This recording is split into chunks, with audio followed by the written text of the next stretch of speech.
My name is Sissi O'Shaughnessy, and I am a suicide loss survivor. My husband, Mark, passed away May of 2020, and I'm here to share a little bit about my story in hopes that if somebody else has gone through something similar, that they know that there is a way through it and that you can turn your pain into power, you can find meaning after loss, and that you can grow through some of the hardships that you are going through right now. My hope is that by sharing my story, that you can find strength and resilience in your own life. Mark was one of the most passionate people I've ever met. He was the life of the party. When he walked in, you just felt his presence. He was passionate about parenting, he was passionate about politics, he was passionate about what food he was eating. Everything was bigger than life for Mark. And at 6'4", when he walked in, you knew he was there. Mark and I had a chemistry instantaneously when we met. We would stay up till 3 o'clock in the morning talking and fixing the world's problems. We would go do karaoke on a random Tuesday and just have fun. We held hands after 8-9 years of marriage, when we were watching a movie. Our relationship was very special and very different. He was one of the most brilliant men I've ever met, as well as affectionate and fun. Those first days after Mark died were a complete blur. I was in shock. I was numb to some extent. I couldn't believe it. I had so many questions about how he could leave us, how he could leave his children, why he did it. I didn't understand it from a cognitive perspective or an emotional perspective. My main concern was making sure that my children were fed and taken care of, that I was eating, and that we were sleeping. For those first few weeks, if we got out of bed, that was a victory in my book. I wanted to make sure that the girls were talking about what they were feeling, and there was a lot of focus on just really the bare minimum: eating, sleeping, drinking water. People were asking me questions that I had no idea how to answer. Everyone was saying, how could he do that? Was he struggling? Did you see any signs? Questions that people, I think, were well-intended, but didn't know how painful and hurtful they were in that moment. Also, something that people don't talk about enough is all of the logistics that go into when you lose someone, when you're managing all of these emotions at the same time. And so balancing, making sure that, talking to lawyers while you're making sure that your children are eating was a very difficult time. The biggest feelings I was having when he first passed away were anger, guilt, shame, and loneliness. Suicide loss is such a lonely experience because people don't understand it. And in that moment, I was one of those people who did not understand it. I felt like he had abandoned us. I felt like he had abandoned my children. I felt like he was a coward to some extent. And that was very hard to move through and process, because you're missing someone and you want them to be with you and you want to hug them, and yet you're so angry and confused by the action itself that it doesn't allow you to truly just feel the sadness of them not being there. At first, I felt so incredibly guilty. I felt like if I would have called him in that moment, maybe he still would have been alive. Maybe my girls still would have a father. I felt guilty for not seeing the signs more. I felt guilty for everything and anything. I felt guilty for not knowing that he was capable of doing something like that. So my partner, my best friend, the father of my children that you're supposed to know inside and out, that I felt that we were so close, and I didn't know that he was struggling to that capacity. That I had to move through that guilt, and it took a while. And I would say that the most helpful thing in managing my guilt was allowing myself to feel it. It was allowing myself to process it, because everybody will tell you it wasn't your fault. It wasn't your fault. And I had to say to my family at one point, you need to create space for me to say, I'm worried that I was a part of this. I feel guilty about this. And the best thing that you can do is just create a container, a safe container for me to express how I'm feeling so that I can move through it. Because the more you tell me that it wasn't your fault, the more I'm gonna feel like it was. And so giving the space to create that acceptance of saying, this is my feeling, this is something that I am experiencing, then I was able to move through it. Jack Jordan says something, that comment about, if you're gonna put yourself on trial, at least let it be a fair one. And so when you allow yourself to actually ask the questions of, is there something I could have done? It allows you to answer yourself in a very genuine way and then come to peace. I always say a safe container to feel your feelings is being in the presence of someone else that is not trying to fix you, is not trying to change what you're feeling, is just sitting with you, connected with you, with love and compassion and without judgment. That is what lost survivors need the most, is being able to say, these are my feelings, this is what I'm going through right now. You can't take it away. You can't bring that person back. You can't change it, but you can sit with me and you can allow me to just be fully in all of the emotions that I'm feeling. And what I realized was that maybe if I would have called him in that moment, it would have changed that moment, but it wasn't gonna change the fact that he was sick and that he was having a really hard time accepting help. And that is actually why he passed away. It's not because I didn't call him in that moment or I wasn't there. It's the sickness that took his life, not the lack of the phone call. One of the things that I did when Mark first passed away was I moved my body every single day for a year. I walked every day for a year. I journaled about 5 days a week. I started meditating consistently, and I was really more careful and conscious about what I was eating. And so for new loss survivors, I think taking care of yourself in a physical way actually allows for the emotions to move through you and for you to be really present with whatever is coming up. I was angry at him. I was angry that he was able to do that to the family. I was angry that he didn't tell me that this was something that he was struggling with. I was angry that I couldn't help him. I was angry, so besides being angry with him, I was angry at myself for not seeing the signs, for not knowing that this was even an option for him, that he was struggling in that way. And I was angry at society for putting this pressure on men that they have to be so macho and providers, and they're not allowed to talk about their emotions. And the most important one, that they're not allowed to ask for help, and that asking for help is seen as a sign of weakness. I truly believe from the bottom of my heart that if he had asked for help earlier on in his life, that he might still be here today. About 2 years after Mark passed away, I did an exercise of forgiveness where I wrote him a letter. And what I realized was that forgiveness is the release of the idea that the past could have been any different. By understanding that Mark was sick, that he had a mental illness, and not that it was a selfish act, and not that it was a cowardly act, but by truly understanding that he was sick, I was able to release the idea that the past could have been any different. And that is tied to the guilt. That is tied to all of the other stronger emotions that we feel.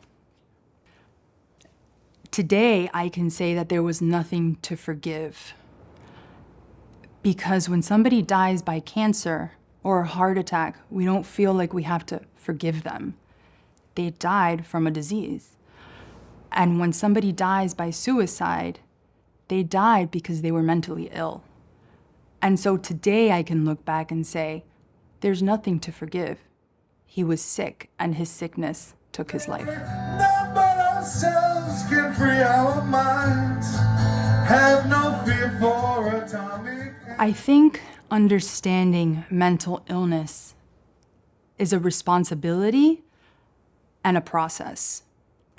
There are steps that we can take to understanding mental illness. One of them is understanding it from a cognitive perspective, understanding it by learning about suicidality, by learning about what is going on in the brain and the mind of somebody that is sick.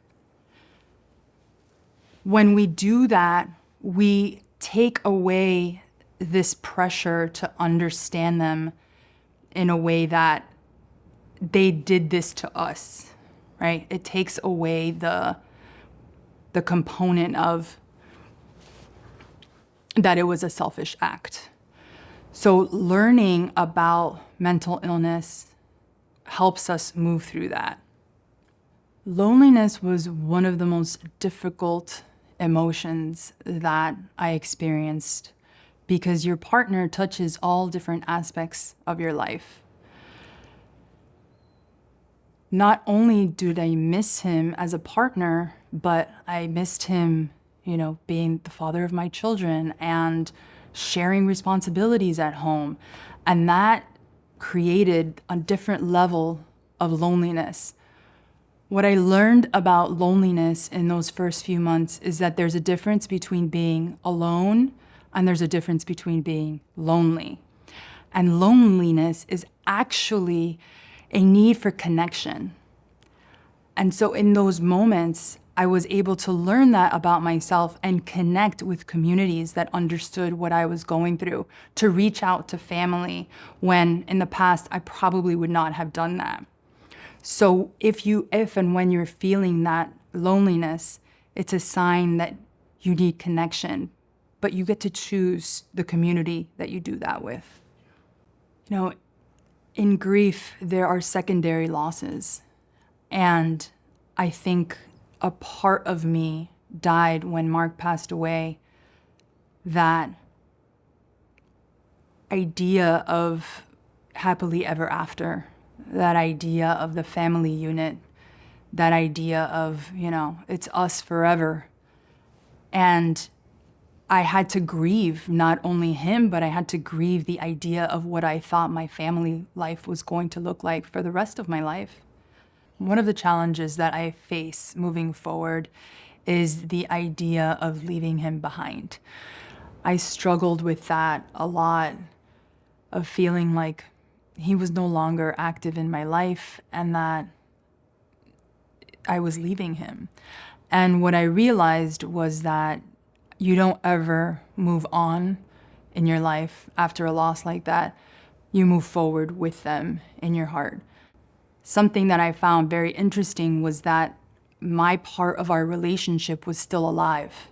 My love for him was still alive. My anger towards him was still alive. These feelings that I had, these arguments that we had gotten into, whether silly or important, were still pending closure. And what I realized was that you have to surrender to the unknown. A big part of moving through suicide grief is being okay with not knowing, is coming to peace with unanswered questions. And that we can search and search and search. And at the end of the day, it's not going to change anything. And so we have to ask ourselves, what are we trying to find by learning the answers to those questions? We're ultimately always looking for peace. And there are other ways and channels to achieve that without having the answers that we're looking for. Early on, I very much felt like a victim. I felt like I would see couples walking together and I would feel all of that anger and blame would come up for me when I would see couples together, or I would see a father with a daughter. And what I realized was I have a new identity now. I am a single mother. And I had to embrace that, knowing that Mark will not walk my girls down the aisle, knowing that he won't see our grandchildren if they have them, knowing that he won't be at graduation, knowing that I won't be able to grow old with him. It's bitter. What's sweet is that I see his face in my children every day. I see traits that he has in them every day. I have albums of pictures of memories that we created, and that I will always love him, and that will never go away. The loss impacted my professional career in a very big way. First 10 years of my life, I was in marketing, international marketing. And after Mark passed away, I knew that I had to change fields and careers. I knew I wanted to help other people in the mental health space. And I started off by doing workshops and trainings with Samaritans, and was able to teach kids about warning signs and risk factors and asking for help. And that was so healing for me. It really was. I felt so connected to Mark through the work that I was doing. And that led me to the position where I am now, working with people, with loss survivors in their grief journeys. And our motto in our program is, we are best equipped to help those we once were. And that is how we take care of each other. And that is how we evolve. And that is how we support each other. The emotions of my loss have evolved in a way that I have more courage now. I'm not afraid of saying something that feels really hard or that I might be judged for. I'm not afraid of acknowledging fears of mine. I have that courage because I've had to work through such difficult emotions, and because I want part of Mark's legacy to be that myself and the girls have the courage to ask for help and have the courage to feel our feelings, right? And to be able to process that. I speak about Mark all the time. I use his name all the time. If a story is relevant in the conversation, I will bring him up. I have learned that by speaking about him, I keep his legacy alive.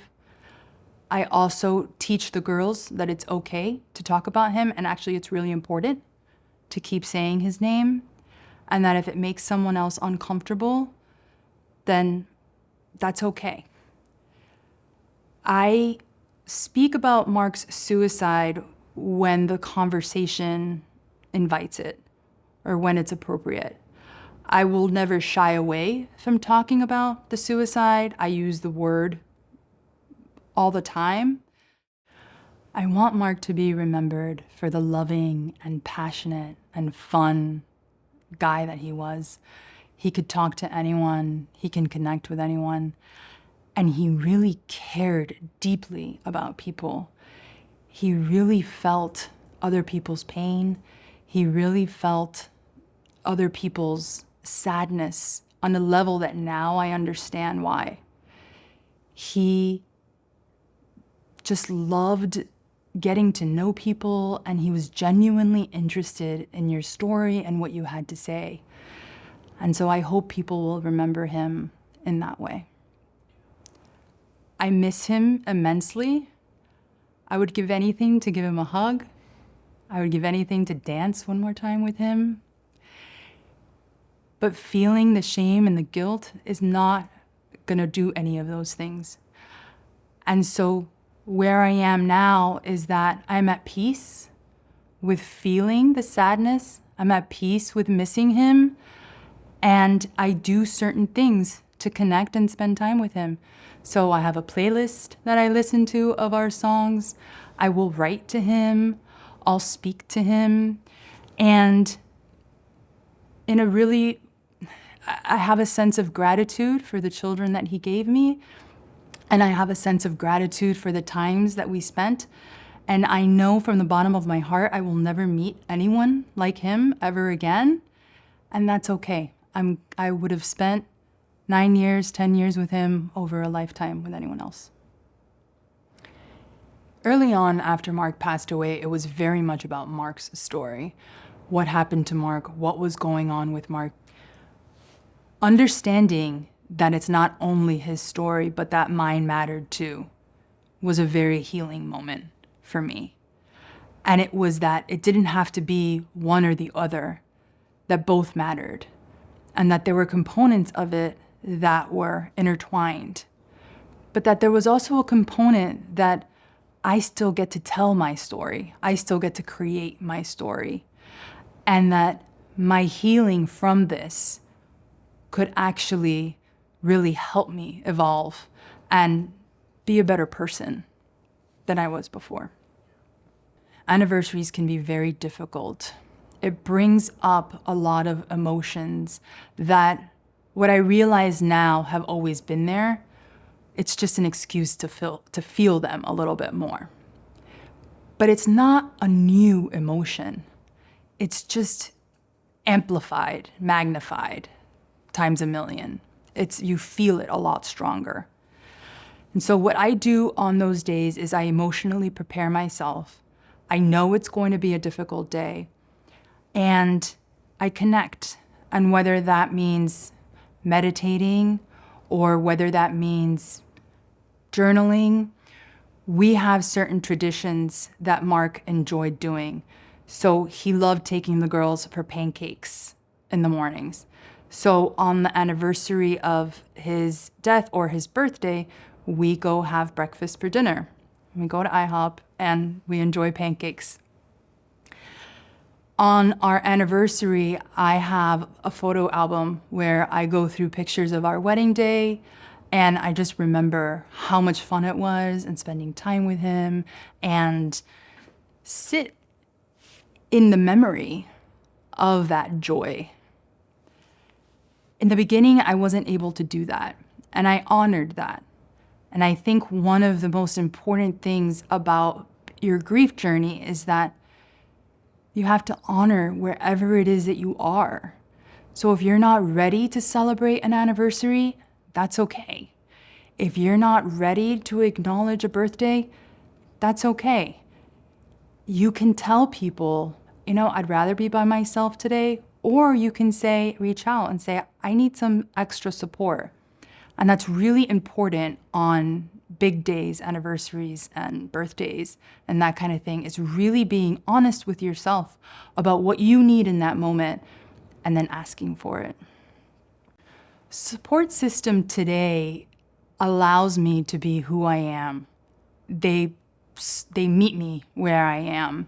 I don't have to be any further along in my journey, and I don't have to be anywhere else except where I fully am. And I think that's the definition of true support, is really someone that can listen without judgment and that has a compassionate sense of just being present with you. I think supporting a lost survivor is really about allowing them to feel their feelings. It's about allowing them to talk about how complicated it is.